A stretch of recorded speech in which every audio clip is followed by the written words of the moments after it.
गंगे सती जग जननी भवानी कोजेरे से अखिलेश्वर जानी। नारायण, एक बार की बात है कि त्रेता युग में भगवान शिव माँ पार्वती के साथ में कथा श्रवण, माँ सती के साथ में कथा श्रवण करने के लिए आते। एक बार त्रेता युग माहे शंभु गए कुंभज ऋषि पाही। भगवान शंकर कथा सुनने के लिए किनके पास आते हैं? तो कुंभज, कुंभज मतलब अगस्त ऋषि के पास में। भगवान शंकर कहाँ पर निवास करते हैं? कैलाश के शिखर के ऊपर। लेकिन भगवान शिव भगवान की कथा को आदर देने के लिए कैलाश से नीचे उतरते हैं और महर्षि अगस्त के आश्रम में आते हैं। आश्रम में आए तो अकेले नहीं आए, तो संग सती जगजननी भवानी। भगवान शिव जब कथा सुनने के लिए आए तो साथ में माँ सती भी आई। सती जी कैसी हैं? जो जगत की जननी परा अम्बा है, आह्लादनी शक्ति है। ऐसी माँ सती के साथ में भगवान शिव अगस्त ऋषि के आश्रम में आते हैं। जब ऋषि अगस्त के पास आए तो ऋषि अगस्त ने भगवान शंकर और माँ पार्वती का पूजन किया। किस भाव से कि ये जगत के गुरु हैं। ऐसे जगत गुरु आज हमारे आश्रम में पधारे तो इनका पूजन करना चाहिए। देखिए, श्री रामचरितमानस में वक्ता श्रोता का पूजन कर रहा है। नियम क्या है कि श्रोता वक्ता का पूजन करे, है ना? जैसे हम लोग यहाँ विराजते हैं, बैठते हैं तो यजमान जी हम लोगों का पूजन करते हैं। लेकिन रामचरितमानस में क्या है कि वक्ता ही श्रोता का पूजन कर रहा है। पाद, अर्घ, आचमन आदि के द्वारा उनका पूजन किया। और नारायण देखिए, हंस कथा सुनावे। बच्चों को बैठाइए, शोर मचा रहे हैं। हंस कथा सुनावे और कौआ बैठ करके कथा सुने तो ये बात बुद्धिगम्य है, ये बात समझ में आती है। लेकिन श्री काकभुसुंडी जी जो कौआ के रूप में है, और नीलाचल गिरी पर, नीलगिरी पर भगवान की कथा को श्रवण कराते हैं। और कथा सुनने के लिए कौन कौन आते हैं? हंस परमहंस लोग भगवान की दिव्य कथा श्रवण करने के लिए पधारते हैं। तो श्री रामचरितमानस में सभी सूत्र उल्टे हैं। स्वामी सखा से स्वामी जो है सेवक को आदेश दे सकता है, लेकिन स्वामी ही रामचरितमानस में प्रार्थना करता है। भगवान शिव को जब विवाह करने की इच्छा नहीं थी तो भगवान शिव राम जी को क्या मानते? अपने स्वामी। तो स्वामी होने के बाद भी भगवान राम कहते हैं कि भोलेनाथ, आप हमारे झोली में एक भिक्षा डाल दो, आप जा करके माँ पार्वती से विवाह कर लो। तो श्री रामचरितमानस में सभी सूत्र उल्टे हैं। जब अगस्त जी ने भगवान शिव और माँ सती का पूजन किया तो भगवान भोलेनाथ ने इसका बड़ा सुंदर अर्थ लगाया कि बाबा ने अपने जीवन में राम कथा को कितना उतारा है। होता तो ये कि मैं इनका पूजन करता और ये पूजन करवाते, लेकिन यहाँ पर तो वक्ता ही हमारे पूजन कर रहे हैं। और पूजन जब हो गया तब महाराज अगस्त जी ने पूछा कि भोलेनाथ, हमारे कुटिया में आने का आपका क्या प्रयोजन है? आप क्यों आए हो? तब भगवान शिव कहते हैं कि अगस्त जी, आप हमको राम कथा सुनाइए। मैं आपके द्वारा राम कथा श्रवण करना चाहता हूँ। अगस्त जी ने सोचा कि जो राम कथा का सृजक है, जिसने दुनिया को सबसे पहले राम कथा दिया, मैं उसको कथा क्या सुनाऊंगा। लेकिन चलो, मैं जब भगवान भोलेनाथ को कथा श्रवण कराऊंगा तो मेरी वाणी पवित्र हो जाएगी। तो देखिए, जैसे भगवान के कथा के सबसे रसिक कौन होते हैं? भगवान के भक्त। उसी तरह से जब भक्तों की कथा की जाती है तो भगवान भी बड़ी श्रद्धा से श्रवण करते हैं। यहाँ जब भगवान राम की कथा प्रारंभ हुई और जब संपूर्ण कथा राम कथा हो गई तो सुनी महेश परम सुख मानी। भगवान भोलेनाथ ने इस कथा को श्रवण किया और परम सुख माना कि आज मेरा श्रवण प्राप्त करने का परम लाभ प्राप्त हो गया। देखिए, कान होने का फल यही है कि इस कान के द्वारा भगवान की कथा को श्रवण की जाए, भगवान की कथा को सुनी जाए। जब भगवान भोलेनाथ सुनी महेश परम सुख माने, महाराज भगवान शिव ने जब इस कथा को श्रवण किया तो उनको बहुत सुख मिला। कुछ दिन तक भोलेनाथ वहां पर निवास करते हैं और कुछ दिनों के बाद भगवान शिव कहते हैं कि महात्मा, अब आप हमको आदेश करिए, आप हमको आदेश दीजिए कि मैं जा करके अब अपने कुटिया में, मैं भी कैलाश से आए हुए बहुत समय व्यतीत हो गया, इसलिए मैं भी कैलाश की और यात्रा करूं। तो कथा सुनाया आपने तो आपको दक्षिणा देनी चाहिए, क्योंकि नियम है जब वक्ता कथा सुनावे तो उसको कुछ दक्षिणा दी जाए। लेकिन महाराज, जो मैं दक्षिणा दूं आपको अच्छी लगे कि नहीं लगे, इसलिए भगवान शिव ने कहा कि आपको क्या चाहिए। तो कहीं कि देखिए, अगस्त जी ने कहा कि भोले बाबा, अरे आपके तरह यजमान मिल जाए तो दक्षिणा की क्या कमी, क्योंकि दक्षिणा भी यजमान को देख करके लिया जाता है, और आपके तरह यजमान मिले तब फिर दक्षिणा की क्या कमी है। इसलिए मैंने आपको राम कथा श्रवण कराई, अब आप हमें भक्ति का ज्ञान प्रदान करें। तो नारायण भगवान शिव ने भक्ति का बखान किया और ऋषि पूछी हरि भक्ति सुहाई, कही शंभु अधिकारी पाई। अगस्त जी ने भगवान के भक्ति के बारे में पूछा और भगवान भोलेनाथ ने जाना कि ये अधिकारी हैं और अधिकारी व्यक्ति को कथा सुनाना चाहिए। जिसमें कथा सुनने का अधिकार नहीं है वह व्यक्ति कितना भी बड़ा हो, उसे कथा श्रवण नहीं करानी चाहिए। लेकिन जो अधिकारी है उसे भगवान की कथा जरूर श्रवण करावे। तो भगवान शिव ने भगवान की कथा भक्ति के बारे में दान दिया भोले अगस्त जी को। अगस्त जी जब भक्ति के बारे में सुने तो आनंदित हो गए। अब भगवान शिव आदेश लेते और वहां से यात्रा करते। मुनि सन विदा मांग त्रिपुरारी, चले भवन संग दक्ष कुमारी। मुनि जो है त्रिपुरारी, जो त्रिपुरासुर के अरी हैं। त्रिपुरासुर को किसने मारा? भगवान शिव ने। त्रिपुरासुर का जब आतंक बढ़ गया संसार में, तो त्रिपुरासुर के आतंक से आतंकित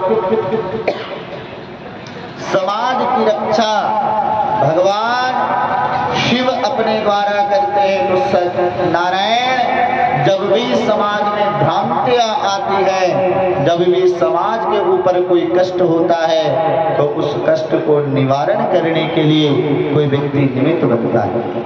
जैसे यह दिव्य कथा के निमित्त श्री धर्मेंद्र सिंह जी बने। आचार्य प्रवर मिथिलेश पांडे जी ने कितना श्रम करके इस यज्ञ को एक प्रारूप दिया। तो कोई भी व्यक्ति एक निमित्त बनता है और उस निमित्त बने हुए व्यक्ति के द्वारा कई लोगों को लाभ की प्राप्ति हो जाती है। तो जब भगवान शिव चले तब गोस्वामी जी कहते कि मुनि सन विदा मांग त्रिपुरारी, और चले भवन संग दक्ष कुमारी। साथ में दक्ष कुमारी दक्ष कन्या भी चली हैं। जिस समय माँ सती कथा श्रवण करने के लिए आई थी, गोस्वामी जी इनको कितना सम्मान दिए। क्या कहे कि कौन साथ में आई, तो संग सती जग जननी भवानी, जगत की पराअंबा, जगत की आह्लादनी शक्ति त्रिपुर सुंदरी माँ सती साथ में कथा श्रवण करने के लिए आई। लेकिन जब माँ सती लौटी तो उनका नाम भी नहीं लिखा। क्या लिखे? चले भवन संग दक्ष कुमारी। क्यों नहीं नाम लिया गोस्वामी जी ने? देखिए, गोस्वामी जी का भाव है कि जो बड़ होत सो राम बड़ाई। इस संसार में जिसको भी बड़ाई मिली है उसको भगवान के द्वारा मिली है। जब तक हमारा संबंध भगवान के साथ में जुड़ा हुआ है तभी तक हम बड़े हैं, और भगवान से संबंध छूट गया तो हम कहीं के कोई बड़े नहीं हैं। देखिए, भगवान शिव कथा में छोटा बन करके आए और जब कथा सुन करके लौटे तो बड़े हो गए, और माँ सती कथा में बहुत बड़ी बन करके आई। चले भवन संग दक्ष कुमारी के एक बार त्रेता जग माही संग सती जग जननी भवानी, 5 अक्षर का नाम। और जब शिवजी आए तो केवल 2 अक्षर का नाम शिव। और जब कथा सुन करके भगवान शिव आनंदित हुए, आह्लादित हुए, तब 3 अक्षर का नाम उनका हो गया, सुनी में परम सुख मानी। लेकिन जब कथा सुन करके उनको आनंद आया और कथा का जब वो आनंद प्राप्त कर लिए तो केवल महेश नहीं तो मुनि सन्विदा मांग त्रिपुरारी, मतलब शिव बन करके आए और त्रिपुरारी बन करके लौटे। और माँ सती बहुत बड़ी बन करके आई, लेकिन उन्होंने कथा को सम्मान नहीं दिया, उनका कथा में मन नहीं लगा, जिसके कारण श्रोता के नाम भी नहीं लिए गोस्वामी जी। श्रोता के श्रेणी से श्रोता के पंक्ति सुन का नाम निकाल दिया। और जब लौटी तब तो कहते हैं तुलसीदास जी महाराज की चले भवन संग दक्ष कुमारी। ये तो दक्ष की पुत्री है, ये जहाँ बुद्धि की प्रधानता है। भगवान को प्राप्त करने के लिए, भगवान को जानने के लिए बहुत ज्यादा बुद्धि की आवश्यकता नहीं है, शुद्धि की आवश्यकता है। आप कितने शुद्धांतकरण के द्वारा भगवान के कथा को श्रवण कर रहे हो, ये बहुत महत्वपूर्ण है। भगवान शिव जब लौटे तो जब कथा सुन करके लौट रहे थे तो उनके मन में यह भाव जगा कि जिन प्रभु का मैं कथा सुन करके जा रहा हूँ उनका दर्शन होता तो कितना बढ़िया होता। देखिए, कथा का फल यही है। हम जब कथा के स्थान से अलग हों तो संसार की चिंता ना करें, संसार का चिंतन ना करें। जब हम यहाँ से अलग हों तो हमारे प्रेमास्पद भगवान हों, हम भगवान का चिंतन करें। जब भोलेनाथ लौटे तो उन्होंने सोचा कि जिन प्रभु का मैं कथा श्रवण करके लौट रहा हूँ, यदि उन प्रभु का दर्शन हो जाता तो बहुत सुंदर रहता। और देखिए, अगर आपकी चाह बढ़िया है तो राह आपको मिल जाएगा। अगर शुद्ध चाह है तो राह मिलेगा, आपका मार्ग कोई रोकने वाला नहीं है। राम कथा में 2 पात्रों को अगस्त जी ने कथा श्रवण कराया और दोनों भगवान को तुरंत दर्शन प्राप्त किए। एक तो यहाँ पर बाल कांड में भगवान शिव जी को तुरंत राम जी का दर्शन होगा, और उत्तर कांड में सनक सनंदन सनातन सनत कुमार इन चारों भाइयों को राम कथा श्रवण कराते हैं, और वहां भी उनको तुरंत भगवान श्री राम जी का दर्शन होता है। तब ऐसा जब भाव आया भगवान शिव के मन में कि ठाकुर जी का दर्शन हो जाए, तो गोस्वामी जी लिखते कि तेहि अवसर भंजन महि भारा, और हरि रघुवंश लीन अवतारा, तेहि अवसर भंजन महि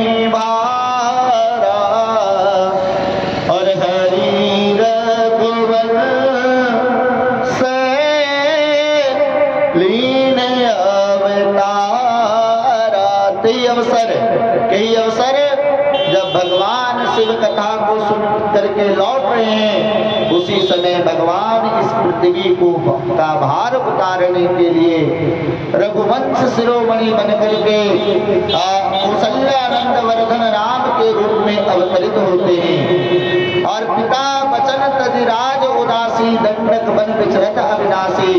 भगवान श्री राम पिता के आज्ञा का पालन करने के लिए 14 वर्ष के लिए वनवास को स्वीकार किए। माँ जानकी के साथ में आए थे, लेकिन वनवास प्रकरण में रावण जो है माँ जानकी का हरण करके ले जाता है। भगवान एक संसारी मनुष्य के तरह रो रहे हैं, हाँ जानकी करके।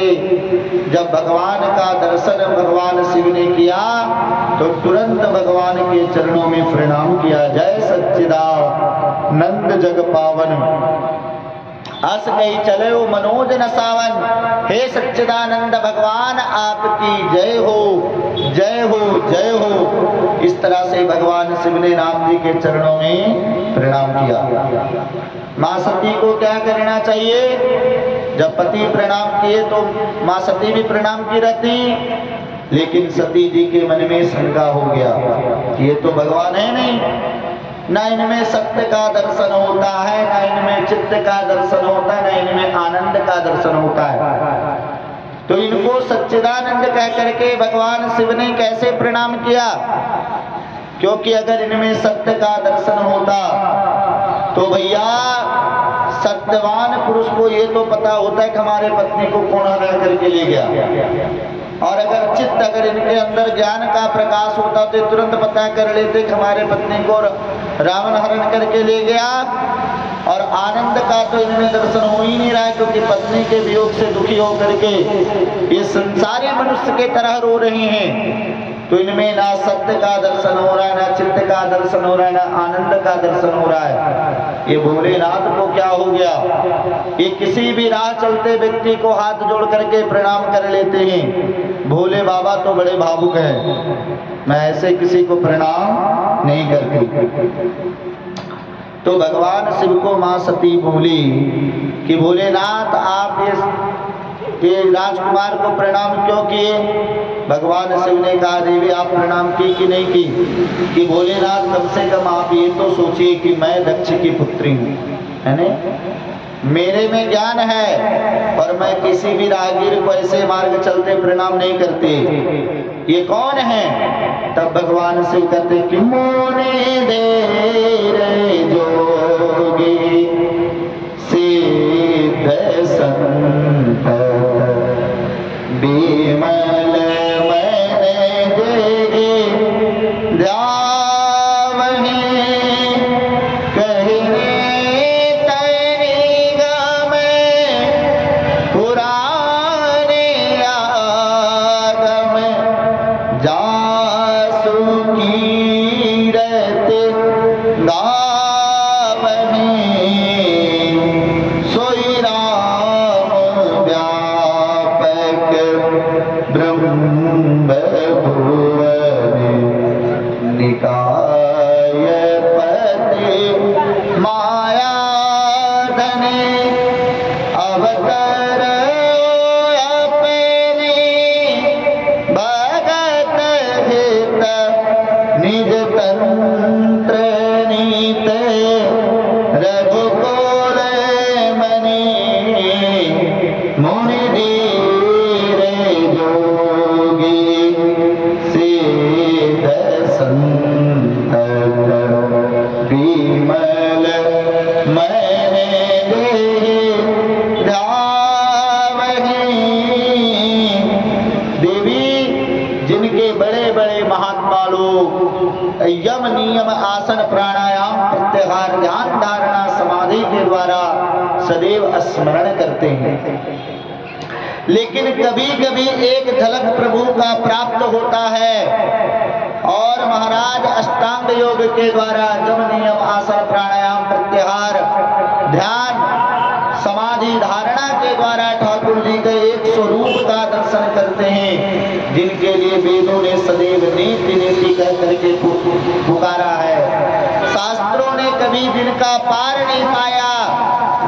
ब्रह्म, जिनके लिए वेद कभी थकते नहीं है, जिनके चरित्र का बखान करते वही ब्रह्म जो है सो अब इस पृथ्वी का भार उतारने के लिए रघुकुल में रघुवंश शिरोमणि बन करके अवतार लिए हैं। देवी आपने प्रणाम नहीं किया कि नहीं भोलेनाथ, मैं किसी को ऐसे प्रणाम नहीं करती, पहले मैं इनकी परीक्षा लूंगी और ये परीक्षा में पास हो जाएंगे तभी मैं इनको प्रणाम कर सकती हूँ। तो भोलेनाथ आप हमारे साथ चलिए, परीक्षा पहले इनका लेंगे। तो शिवजी बोले देवी मैं आपके साथ नहीं जाऊंगा परीक्षा में। क्यों नहीं चलोगे भोलेनाथ? हम लोग हमेशा साथ में रहते हैं कैलाश के ऊपर। अगस्त जी के आश्रम में साथ साथ कथा सुनने के लिए आए, कथा सुन करके साथ साथ लौट रहे हैं, तो आप परीक्षा में क्यों साथ नहीं जाओगे? आपको साथ में जाना चाहिए।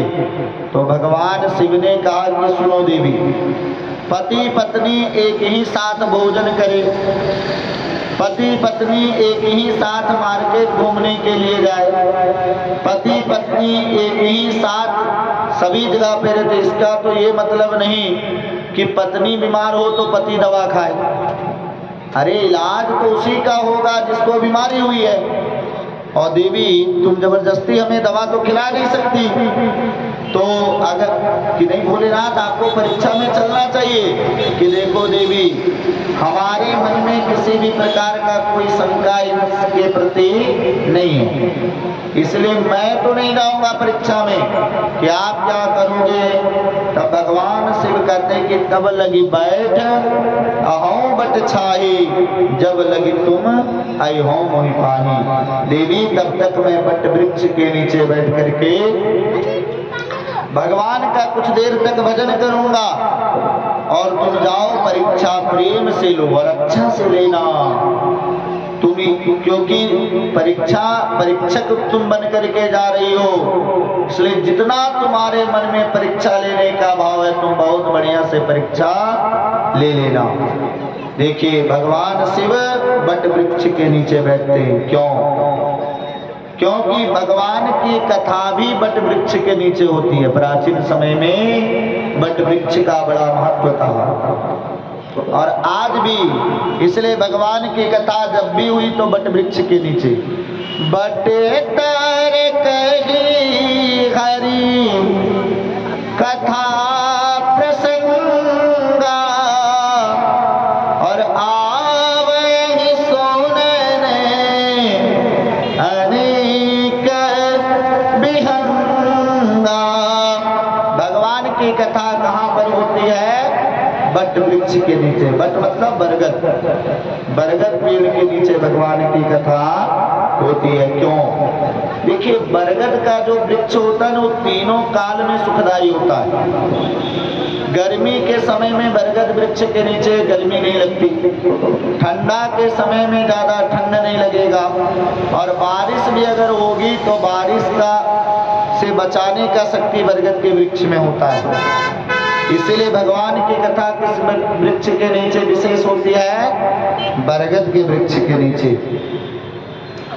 इसीलिए देखिए जहां पर भगवान शिव रहते हैं कैलाश के ऊपर, उस कैलाश में भी एक बरगद का वृक्ष है।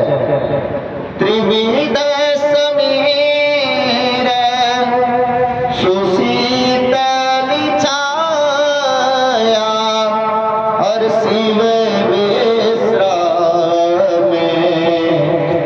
बितप श्रुति गाया, शिव बितप श्रुति गाया। जिस कैलाश पर्वत के ऊपर भगवान शिव रहते हैं वहां भी बरगद का वृक्ष लगा हुआ है। भगवान शिव तो बरगद के वृक्ष के नीचे बैठ करके भगवान का भजन करने लगते हैं। माँ सती बारंबार समझाने के बाद भी नहीं समझती और माँ सती भगवान की परीक्षा लेने के लिए तैयार हो जाती है। भगवान शिव ने बड़ा सुंदर एक बात यहाँ पर कहा हम लोगों के लिए शिव जी ने कहा कि जब हम पूरा पुरुषार्थ कर लें और पुरुषार्थ करने के बाद भी यदि फल की प्राप्ति नहीं हो, तब पुरुषार्थ को भगवान के ऊपर छोड़ देना चाहिए। भगवान शिव कहते हैं कि हो यही सोई जो राम रचि राखा, हर को कर तरक बढ़ावे साखा। संसार में वही होता है जो भगवान चाहते हैं, लेकिन ये सोच करके आदमी को आलसी नहीं बनना चाहिए कि जो राम जी चाहेंगे वही होगा। नहीं, राम जी चाहेंगे वो तो होगा, लेकिन पुरुषार्थ करने के लिए हम स्वतंत्र हैं। भगवान शिव ने पहले पूरा प्रयास किया मां सती को समझाने का, और जब सभी तरफ से प्रयास करने के बाद भी मां सती नहीं समझी, तब भगवान शिव ने राम जी के ऊपर छोड़ा।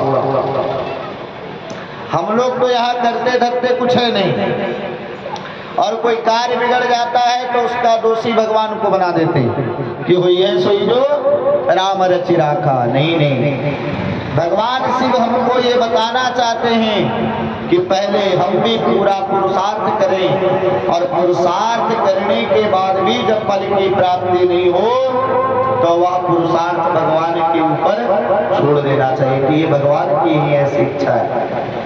मां सती नहीं समझी, बारंबार शिव जी के समझाने के बाद भी, और तब मां सती जब गई तो मां सती विचार करने लगी। पुनि पुनि हृदय विचार करी धरि सीता कर रूप। बारंबार मां सती ने विचार किया, और विचार करने के बाद सती जी किनका रूप बनाई? मां सीता का। देखिए, शब्द बड़े सांकेतिक हैं। मां सीता का परिचय क्या है? तो गोस्वामी जी कहते कि जा सुकृपा निर्मल मति पाऊं। अगर जीवन में मां सीता जी की कृपा हो जाए तो व्यक्ति निर्मल बुद्धि का प्राप्ति कर लेता है, शुद्ध बुद्धि का प्राप्ति करता है। और शुद्ध बुद्धि का परिचय क्या है? जिस बुद्धि में भगवान का स्थान हो वह बुद्धि शुद्ध, और जिस बुद्धि में भगवान के जगह पर अभिमान बैठा हो वह बुद्धि अशुद्ध होती है। और यहाँ पर भगवान की भी परीक्षा लेने के लिए मां सती जाती हैं। तो इसका तात्पर्य क्या है? इसका अर्थ क्या है? कि सती जी के जीवन में अभिमान है, जिस अभिमान के कारण मां सती बारंबार समझाने के बाद भी नहीं समझती। लेकिन देखिए, हम निर्मल बुद्धि वालों का रूप बना भी लें, दुष्ट लोग यदि निर्मल बुद्धि वालों का रूप बना भी लें, लेकिन उनका चलने से पता लग जाता है कि वो भगवान को जीवन में आगे रख के यात्रा करने के पीछे। किसी ने भगवान शिव से कहा, भगवान राम से कहा कि अरे प्रभु, ये मां सती तो आपको पीछे छोड़ करके आगे बढ़ गई, क्योंकि आगे हुए चली पंथ तेई जय आवत नरभू। मां सती तो आपको पीछे छोड़ करके आगे बढ़ गई। तो भोलेनाथ ने कहा कि भैया मेरा एक स्वभाव है कि क्या, कि अगर हमको कोई पीछे छोड़ करके आगे बढ़ता तो हम उसके पीछे बढ़ जाते। और पीछे बढ़ने का मतलब कि उसको ये बताना चाहते कि ऐसा कौन सा स्थान है जहाँ मेरी सत्ता नहीं है। संसार में सभी जगह पर मेरी सत्ता है। इसीलिए जब गोस्वामी जी महाराज कहते हैं, महाराज इस प्रकार से जब हुआ तो मां सती भी आगे बढ़ी इस भाव से कि अगर ये ब्रह्म होंगे तो हमको पहचान लेंगे, और अगर कोई साधारण मनुष्य होंगे तो हमको पहचान नहीं पाएंगे। और कहेंगे चलो सीता तुम हमारे साथ चलो। और इस भाव से भगवान मां सती ने सीता जी का रूप बनाया। लेकिन जब सीता जी का रूप बनाई मां सती, लेकिन सीता जी की तरह मां सती को चलना नहीं आया, क्योंकि सीता जी किस तरह से चलती थी? भगवान राम के पीछे पीछे। और माँ सती भगवान के आगे आगे चलने लगी। तो किसी ने राम जी से कहा कि रे सती माता तो आपको पीछे छोड़ करके आगे बढ़ गई। तो राम जी कहे कि मेरा एक स्वभाव है क्या कि अगर हमको कोई पीछे छोड़ करके आगे बढ़ता था हम उसको पीछे पड़ जाते।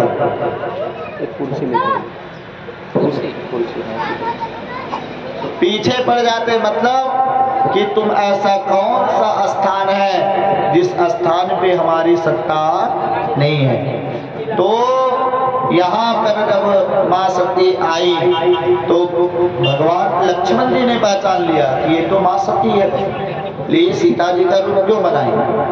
अरे तो जिन्हें माँ सती को भगवान रामभद्र ने के सेवक लक्ष्मण जी ने पहचान लिया,